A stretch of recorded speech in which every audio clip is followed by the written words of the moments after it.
Representative Gonzalez, you and I have had this conversation before in which we describe how this is a solution in search of a problem, but they've jumped the shark on this one. The 13 counties they're investigating, 3 of them, Collin, Denton, and Montgomery County, voted for Trump in a state that Donald Trump won. Are we now relitigating elections for the sake of it, or once you've glommed onto the big lie, you can't get off that train? You just got to keep on counting votes. Yes. I mean, from the very beginning, during the regular session, when it started in January, I mean, it became clear to me and many of my fellow Democratic colleagues in the Texas House that Republican leadership would attempt to pass some sort of harmful voter suppression legislation that was based on the big lie, that somehow Donald Trump actually won the election in 2020. And when we spoke up about it, we were dismissed, we were disrespected. And now by filing this bill, they're not even denying their intention here anymore. Texas Republicans are pushing this narrative even further. Also, they can get an endorsement from the former disgraced president for their primary races. And so this is all what it is. It's all they're putting politics over the people.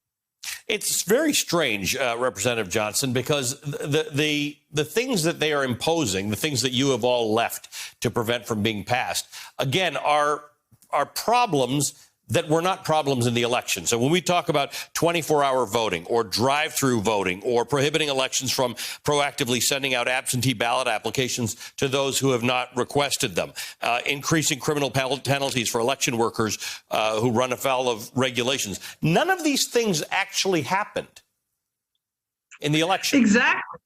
Exactly. There was no voter fraud in the state of Texas.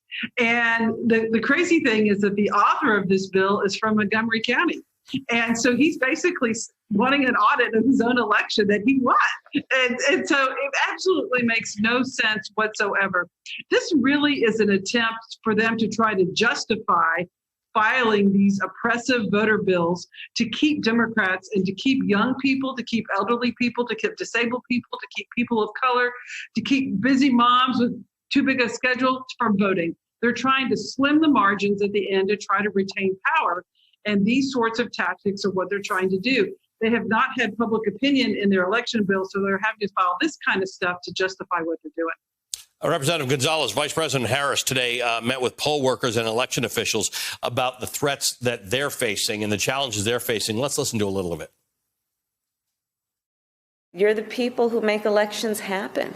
We dare not take the work of poll workers for granted. And I think we do.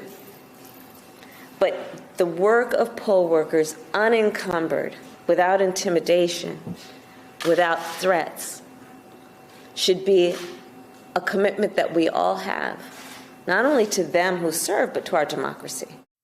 Representative Gonzalez, we've all gone to polls and seen who these poll workers are. They are the symbol of civil service. They are people, volunteers in some cases, paid in some cases, who are doing the work that allows our democracy to continue. In Texas, there are all sorts of things going on that would lead to the intimidation of, the possible criminalization of, and the removal of bipartisanship or nonpartisanship from some of these roles.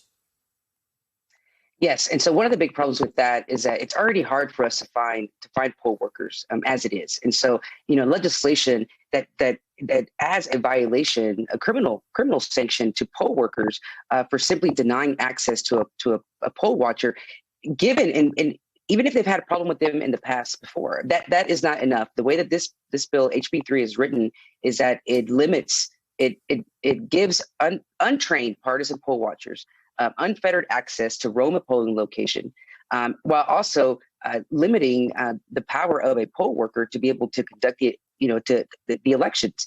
And so, that's it's a slippery slope for us to go down, and the language of the bill makes it really hard for a poll worker to remove a disruptive poll watcher. So, for example, even just intimidating someone or standing too closely to someone, that is not enough to rise to the level to where a poll worker can remove a person from a polling location, and not to mention the fact that a person gets one free felony, right? So they have to have already been warned once before that, before it could even rise to that level. And the laws and the provision is unclear as to whether the person has to violate the same. If it has to be the same violation under the code, and so it's a really dangerous thing for Texas to go down a very dangerous path, because people they're not gonna, when they're feeling intimidated, they're just gonna leave and they're not gonna come back to vote, and so that provision is very, very problematic. Representative Johnson, let's just go down that road a little more, because for those of us who have never faced intimidation at a poll, it seems very obvious to say, you can't intimidate me. I'm going to go. I'm registered to vote. I'm going to cast my ballot. And if somebody does anything with me, I'll call the police.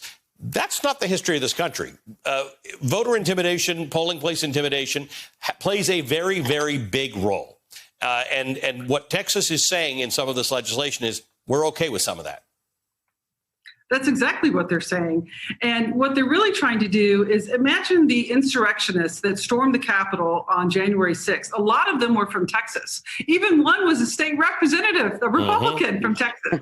And they're trying to, those are the kinds of people that can be recruited, and they want to send them down into especially minority neighborhoods where a lot of times we're trying to get new registered voters that might be first-time voters to be able to stand over them, even possibly review their ballot and just be disruptive. And just as if my colleague Jessica was saying, and the election workers are very limited in order to kick them out. So it's a huge problem.